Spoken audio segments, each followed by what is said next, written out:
Smash Bros. Is the definitive platform fighter, and maybe even fighting game in general. It's so popular that it achieved the impossible, having casual players care about a fighting game. It's quite a good game, but a problem for a long time is that it's been the only good game like it. There hasn't really been any competition at all in the platform fighter space. There was the flop of PlayStation All-Stars quite a long time ago, Nick All-Star Brawl, which got handicapped by its budget, and Rivals, which is an indie game compared to a giant company like Nintendo. But there was one that tried to take on the role of competitor.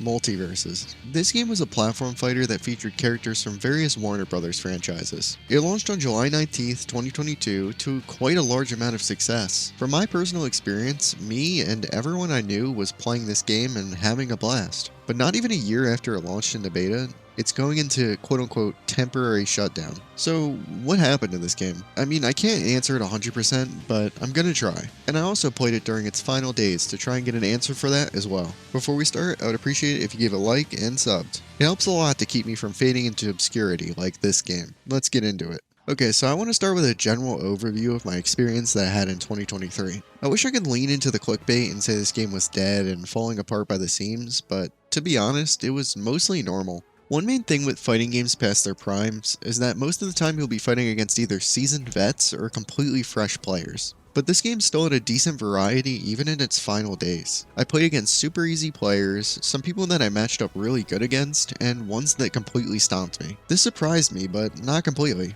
Even though the Steam numbers were only in the hundreds, this game had a valuable tool keeping it alive.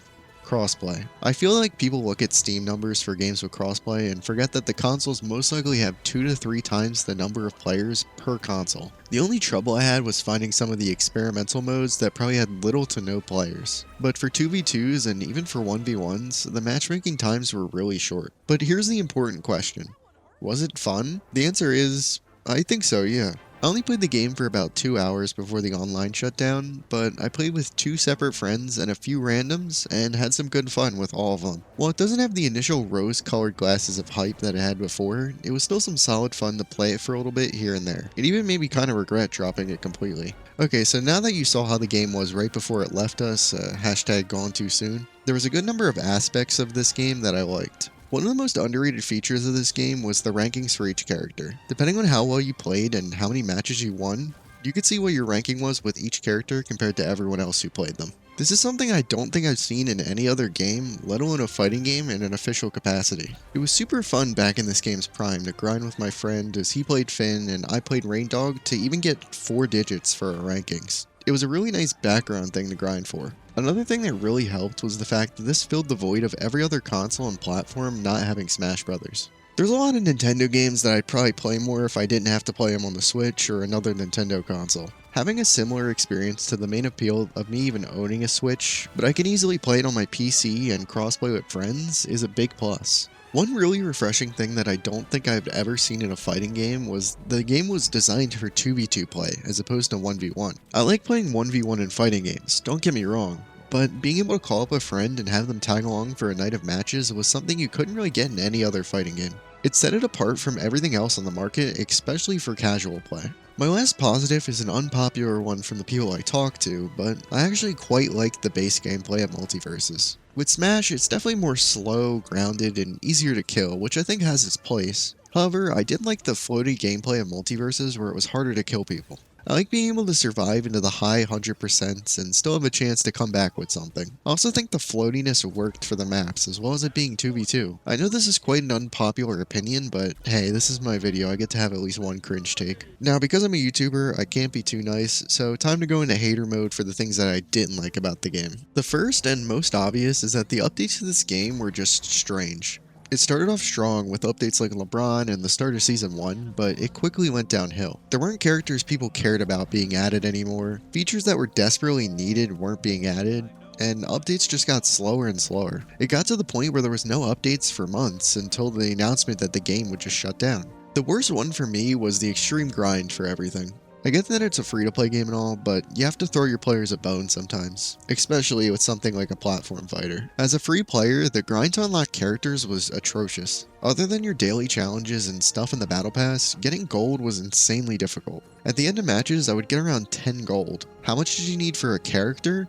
sometimes up to 3,000. Characters came easy at the start of the game, but as time went on, the grind felt sluggish and awful. Don't even get me started if you wanted any cosmetics. The most important thing to most people was the fact that they took way too long to release ranked mode. Fighting games are inherently competitive, so having some sort of ranked mode or ladder is needed to keep interest in the game. I mentioned that the game came out in July 2022. Take a wild guess when ranked released.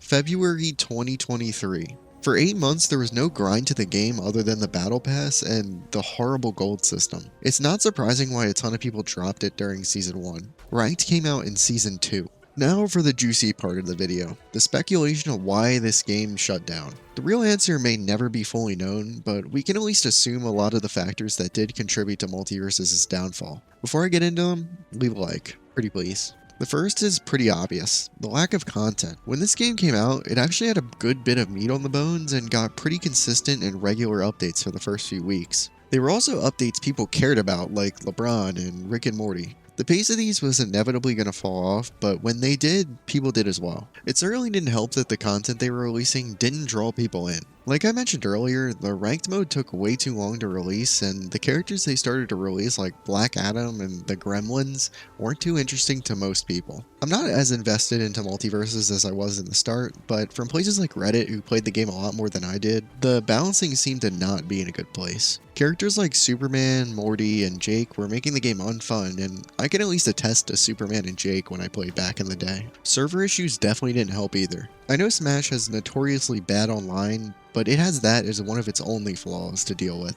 Multiversus had online issues and has all of these other things to deal with as well that will turn people away. While I'm less confident in this specifically, I do think the grind turned at least some people away from the game. At least for me, I want to feel like I'm being properly compensated in a game's grind compared to the amount of time I put in. Multiversus has such a slog of a grind that it didn't feel rewarding at all. The next two reasons go hand in hand. The fact that it was both a viral game and a fighting game. With a lot of games that go viral like Multiversus did, they see insane growth to the level of AAA companies without the backbone to support that. After a few weeks or months, the game will drop players continuously until it reaches a number that the dev team can actually handle. The biggest examples I can think of are games like Among Us and Fall Guys, but even they didn't have a drop like Multiversus did. With fighting games, there's a cycle for them that has been seen over and over. At launch, there will be a huge wave of incoming players from all skill levels. However, as time goes on, old players will leave and less new people will come in, so the only people left are the die-hard veterans who keep the cycle going. Both of these phenomena hit the game at the same time and probably killed a large player base. And adding on to that, I think the most underrated reason with this game losing players and eventually support is that this game just isn't like Smash. Yes, they're both platform fighters, but Smash has a much larger casual appeal than Multiversus.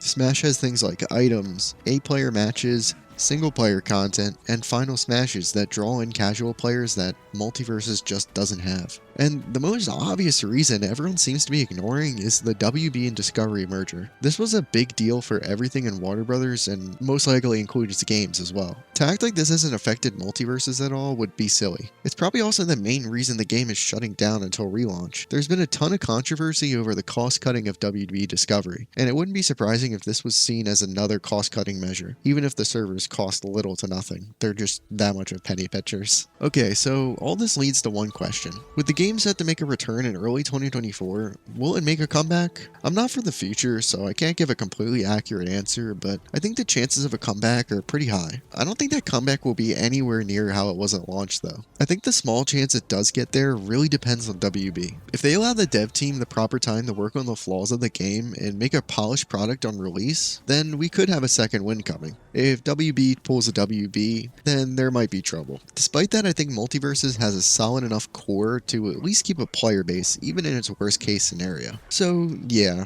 this was a different topic than I normally cover, but I hope you all enjoyed. Let me know why you think Multiversus failed in the comments, especially if you played the game a lot more than me. Also, leave a like and a sub if you want more like this as well. If you want to support me even more, you can throw in $1 to my Patreon link below or hit the join button on my channel. A special thank you to Bungus, Slack, and Mr. Bungicide for supporting me in making these videos. You can also join my Discord if you want more Chaos For Real content and want to come say hi. Thanks for watching. I'm Chaos For Real, and I'm gonna main LeBron in 2024.